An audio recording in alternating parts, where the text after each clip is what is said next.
എന്നല്ലാണ്ട് ഒരു റേസിൻ്റെ അർത്ഥമേ ഇല്ല. പുറത്തു നിന്ന് വന്നവർ ആര്യന്മാർ, ഇവിടെ ഉണ്ടായിരുന്നവർ ദ്രാവിഡന്മാർ.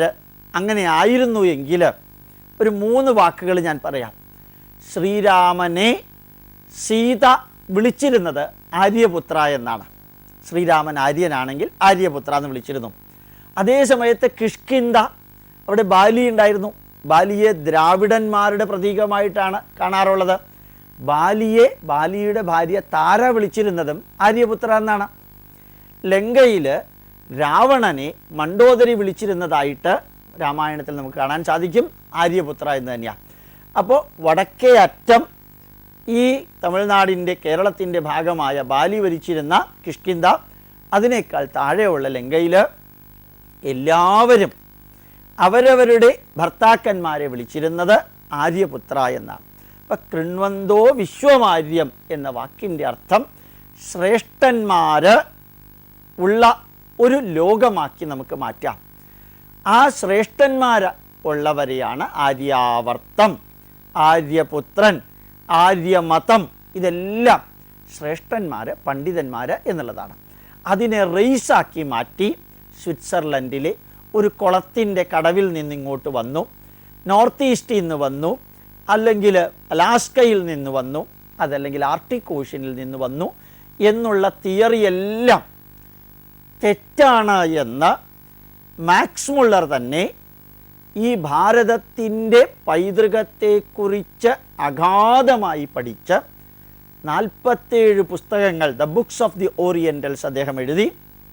ആ പുസ്തകം എഴുതി കഴിഞ്ഞ് അദ്ദേഹം നെഞ്ചത്ത് കൈവച്ച് പറയേണ്ടായി, ഭാരതീയരിൽ അപകർഷതാബോധമുണ്ടാക്കാൻ വേണ്ടി ഞങ്ങളെല്ലാവരും കൂടി ചേർന്നുണ്ടാക്കിയതാണ് ഈ ആര്യൻ ആക്രമണവാദം, ആര്യൻ ഇൻവേഷൻ തിയറി. ഇത് സത്യമല്ല. ഒരു കാരണവശാലും ഭാരതീയർ പുറത്തു നിന്ന് വന്നവരല്ല. ഇദ്ദേഹം ഈ വരി ഇംഗ്ലണ്ടിലെ കേംബ്രിഡ്ജ് യൂണിവേഴ്സിറ്റിയിൽ പറയേണ്ടായി, ഓക്സ്ഫോർഡ് യൂണിവേഴ്സിറ്റി പറയേണ്ടായി. പക്ഷേ ഇംഗ്ലീഷുകാരത് അക്സെപ്റ്റ് ചെയ്തില്ല. അദ്ദേഹം പ്രഭാഷണം ചെയ്ത് അവസാന ഭാഗത്തിൽ പറഞ്ഞു, with tears I would like to submit to you that there is nothing like Aryan invasion theory എന്ന് പറഞ്ഞപ്പോൾ ആ സദസ്സിലുള്ളവർ അങ്ങ് ഇറങ്ങിപ്പോവുക ചെയ്ത്, ബോയ്ക്കോട്ട് ചെയ്ത് പോവുക ചെയ്ത്. ഒരിക്കലുണ്ടാക്കിയ തിയറി അവരുടെ ആവശ്യത്തിന് ഉപയോഗിക്കാൻ പാകത്തിന് വികസിച്ചപ്പോൾ അവർ അത് അംഗീകരിക്കാൻ തയ്യാറായില്ല. ഇത് ശരിയല്ല എന്ന് പറയാൻ സയൻറ്റിഫിക് പ്രൂഫുകളുണ്ടോ? ഇപ്പോൾ ഭാരതത്തിൽ ജീവിച്ചിരുന്ന സനാതനധർമ്മത്തിൻ്റെ അവകാശികൾ, സനാതനധർമ്മത്തിൻ്റെ രക്തത്തിൽ ഉള്ള സന്ദേശങ്ങളെല്ലാം ഇവിടെ നിലനിന്നിരുന്ന ഒരു സംസ്കൃതിയുടെ ഭാഗമായിരുന്നു എന്ന് തെളിയുന്നത് കഴിഞ്ഞ 60 വർഷം കാർബൺ ഡേറ്റിംഗ് ടെക്നിക്ക് ഉപയോഗിച്ച് IIT ഡൽഹി, IIT കാൺപൂർ, അതുപോലെ തന്നെ കേംബ്രിഡ്ജ് യൂണിവേഴ്സിറ്റിയിലെ ഡോക്ടർ ഹാഡോക്ക് തുടങ്ങിയവരുടെ പഠനം, IISc ബാംഗ്ലൂർ, ബനാറസ് ഹിന്ദു യൂണിവേഴ്സിറ്റി, ഇവിടെ എല്ലാം നടത്തിയ കാർബൺ ഡേറ്റിങ്ങിൻ്റെ അടിസ്ഥാനത്തിലുള്ള പഠനമനുസരിച്ച് ഏതെല്ലാം ശാസ്ത്ര സാങ്കേതിക വിദ്യകൾ മോഹൻജോദാരോയിൽ, ഹാരപ്പായിൽ, ലോഥലിൽ, വാരണാസിയിൽ, തക്ഷശിലയിൽ, ബംഗാളിൽ, ഗുട്ടൂർ ആന്ധ്രാപ്രദേശത്ത്, അതുപോലെ തന്നെ കൊടുമണൽ തമിഴ്നാട്ടിൽ, നോർത്ത് മലബാറിൽ ഉപയോഗിച്ചിരുന്നുവോ ആ സാങ്കേതിക വിദ്യകൾ എല്ലാ സ്ഥലത്തും ഒരേപോലെ ഉപയോഗിച്ചിരുന്നു.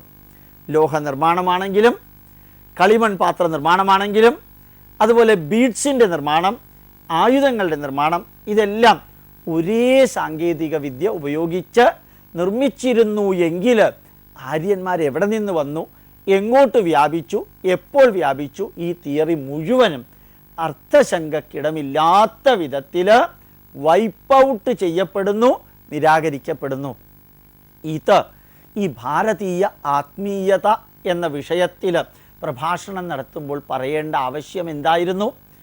ഈ ഭാരതീയ ആത്മീയത ഇവിടെ നിരന്തരമായി നടന്ന പഠനങ്ങൾ, ഉപാസനകൾ, എക്സ്പീരിയൻസബിൾ നോളജിൻ്റെ അടിസ്ഥാനത്തിലുള്ള സിദ്ധി, എക്സ്പെരിമെൻ്റൽ നോളജിൻ്റെ അടിസ്ഥാനത്തിലുള്ള ഗവേഷണം, ഇത് മുഴുവനും നിരന്തരമായി നടത്തി നന്മകൾ ഉൾക്കൊള്ളാനും തിന്മകൾ തിരസ്കരിക്കാനും ഉള്ള അനുവാദത്തോടു കൂടി ചിരപുരാതനമായി നിത്യനൂതനമായി നിലനിന്നിരുന്ന ഒരു ധർമ്മമാണ് ഭാരതത്തിൻ്റേത് എന്ന് ഇന്ന് ലോക ജനത രണ്ട് കൈയും നീട്ടി സ്വീകരിച്ചുകൊണ്ട് അനുഗ്രഹിച്ചുകൊണ്ട് അംഗീകരിച്ചു കൊണ്ടിരിക്കുന്ന കാലഘട്ടത്തിൽ ഈ സനാതനധർമ്മത്തിൻ്റെ അവകാശികളായ ഭാരതത്തിലെ ഹിന്ദുക്കളും ക്രിസ്ത്യാനികളും മുസ്ലിമുകളും